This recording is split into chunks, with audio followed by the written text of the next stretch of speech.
Good morning, lovely gang who are part of Modern Mentoring. Today, I thought I would get you to think about the who, the what, and the why.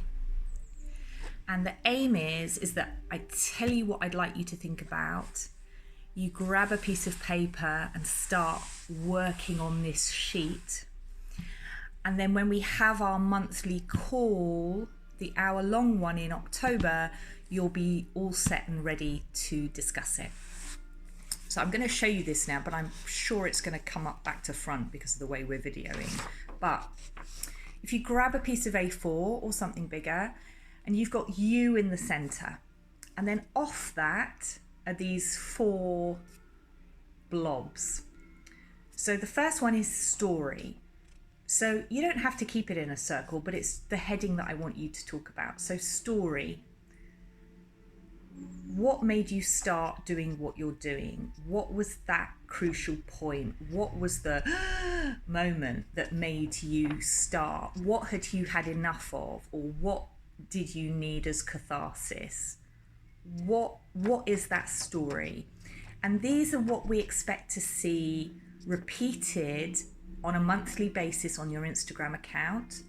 It might seem like old news to you, but it's new for everybody each time they look on your account and they forget. And it also should be on the bio in your website if you have a website. And anytime anybody has any interest in you, that is the story that you need to be telling. So that's that. The next one is people, tribe, and who. So what I want you to think really carefully about when you think about people, tribal, and who is who are the people that you are currently selling to?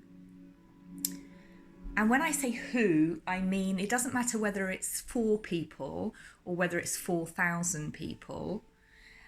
I want you to literally, forensically describe who those people are, because if you're paying attention at this level and the number of sales you have are comparatively low compared to someone like Zara where it's just numbers, there should be a pattern forming about the kinds of people. I'd be really surprised if every single person was a complete random with no common thread. So in terms of defining who the people are, is it 18 to 24-year-olds? Is it 35 to 80-year-olds?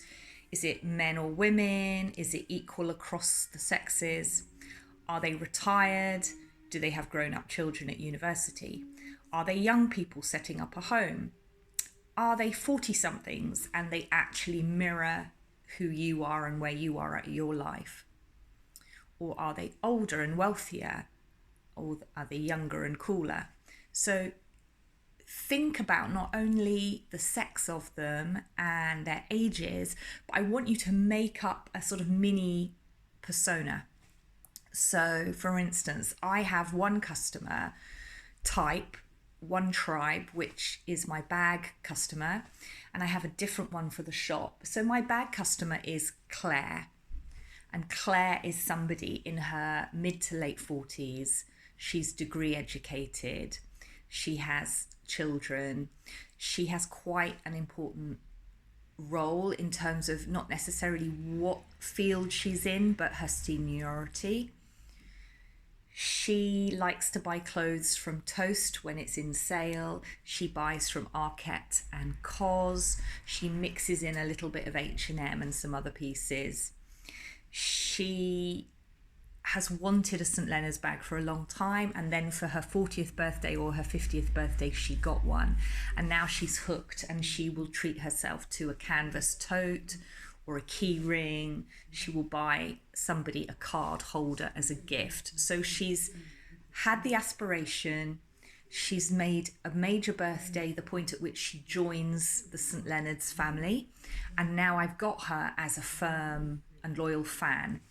And she's also the woman that may now dip into buying sweatshirts from the shop for her son or for her partner. So that's that one. So as you can see, there's a very specific, I've given her a name, I've given her who she is, what she does. So it's really important that if you've got 2 or 3 different types of people or different tribes, that you identify what those are. And as I say, my shop tribe is very different to the online bag tribe. And if it's important to you to be thinking about when you're choosing fabrics or doing designs that you have these people in mind, then have it on a notice board.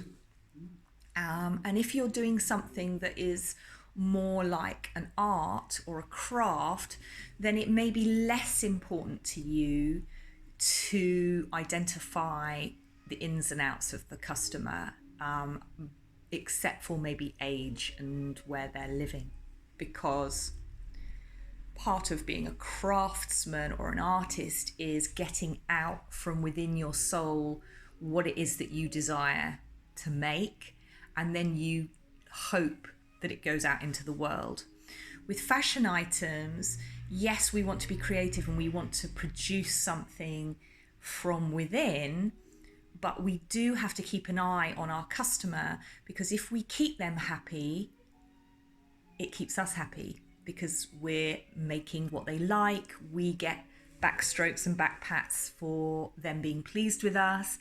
They spend money with us. That gives us money to spend on new developments and new samples. And it's this cyclical thing. So even if you're a craftsperson or an artist, this is important for you to look at and identify who is buying from you at the moment.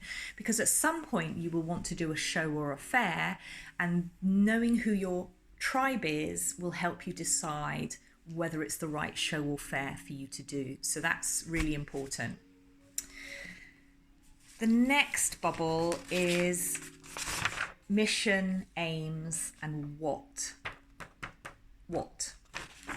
What is it that you are giving to the world? What is the gift that you're laying upon everybody's eyes? So my mission was to create understated bags for men and women the globe over. So when I started, I didn't have that snappy sentence. I had a sort of, well, I want to create beautiful products. The proportions have to be really nice. I don't want anything too fussy. It's a bit like Ali Capolino, but it's different. There's a practicality and an understated style. There's a quirk in colour, but nothing too showy. I want you to know it's St. Leonard's, but I don't want blingy branding. So it was a paragraph that talked about the mission, and my mission was to make it well, have it made in England, and to do nice business with nice people. And that was very important to me. The integrity part of it was really important, because I had had bad experiences working for high street brands. And that section kind of goes into the final bubble that I want to talk about. But the what was to make high quality products in the UK. So after you've got comfortable with the what are you doing, whether you're making hats or paintings that create drama for your room, a calmness for your soul, an expression of personality or landscape, or you're creating hats for fashionable, directional women, or you're creating a new series of how-to books for the discerning graduate. Whatever it is, you need to start creating the aims and the what. Be really clear on the what are you doing.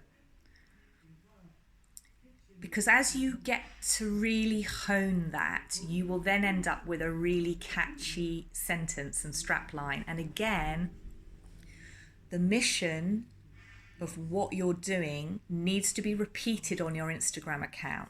So if you think about your Instagram running over a 4-week period, obviously you're going to have posts every few days, and maybe some of you do every day. But what you want to do is once a week, you tell the story. And then the other week, you do the what. What are you aiming to share with the world? And then the third week, you do who. Who are you? You're my tribe. I need you. I want you. I love you. And then the fourth week is make that sale. And you tie in that make that sale week with payday. And you need to look at when your customers do their most buying and have a look at the dates. So if you have an online store, you can very easily go into the stats and look at when your sales happen. Look at the dates. Is it just after payday? Is it just before payday? Is it a week into payday? Make that the week that you really push the sales. It's not saying that you don't do posts about product the rest of the time, because people need reminders, but the week that it is your payday, make sure you ask for the sale. Okay, and finally, the final bubble on the page is ethos values. Ethos and values, which gives you the answer why. Why am I doing this? So if I go back again to St. Leonard's, the reason why I started it was I needed work that I could do here at St. Leonard's on Sea so that I didn't have to commute anymore. I was upset and jaded by the lack of integrity of working for brands like Tesco and high street retailers. And I wanted to work for myself because I didn't respect a lot of the people that I worked with. So those are my 3 whys, and you will have different whys. So grab your piece of paper. If you have a lot to say, you could make each circle 1 page and have 4 pages. Gradually over time, it'll distill and it'll concentrate into strap lines. Have fun.